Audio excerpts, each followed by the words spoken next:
بسم الله الرحمن الرحيم. الحمد لله رب العالمين والعاقبة للمتقين والصلاة والسلام على رسوله وأصحابه أجمعين. أما بعد، أعوذ بالله من الشيطان الرجيم.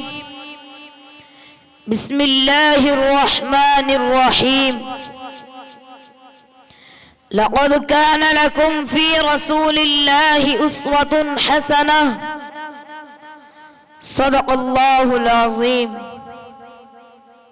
حضرات حکم مستحکم اور میرے مشفق اساتذہ کرام اور سامعین کرام،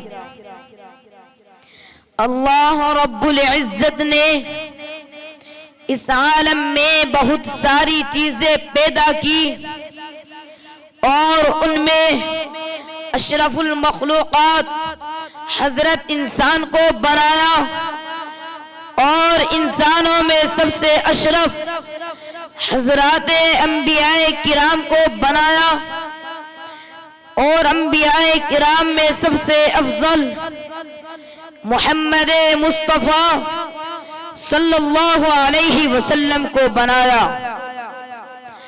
آپ صلی اللہ علیہ وسلم تمام انسانوں کے لیے رہبر ہے، آپ تمام انسانوں کے لیے نمونہ ہے. آپ کے تمام اخلاق و کردار ایسے ہیں کہ ہر کوئی آپ پر فریفتہ ہو جاتا ہے. حتیٰ کہ انگریز مؤرخین نے بھی تحریر کیا ہے کہ محمد مصطفیٰ جیسا اس دنیا میں کوئی نہیں.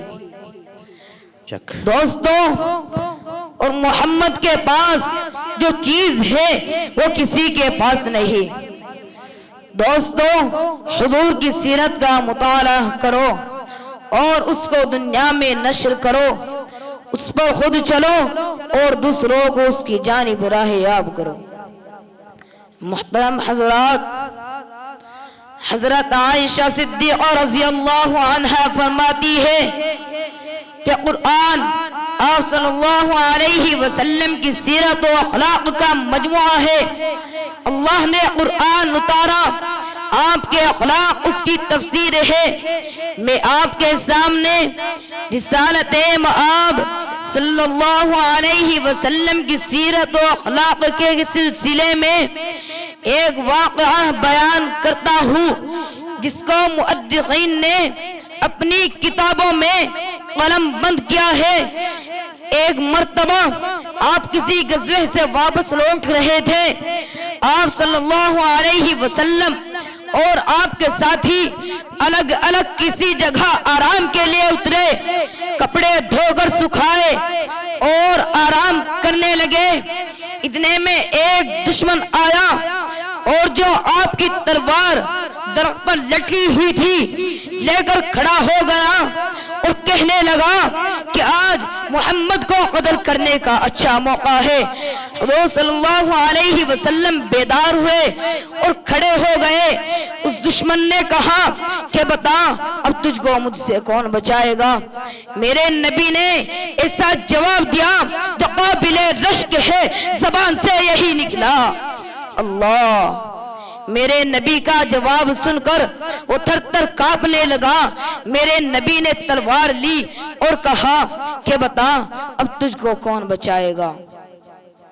کہنے لگا کہ اب آپ ہی کے رحم و کرم پر ہو.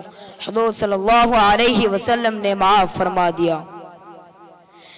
دیکھو، حضور کو قتل کرنے جا رہا تھا مگر حضور صلی اللہ علیہ وسلم نے معاف کر دیا.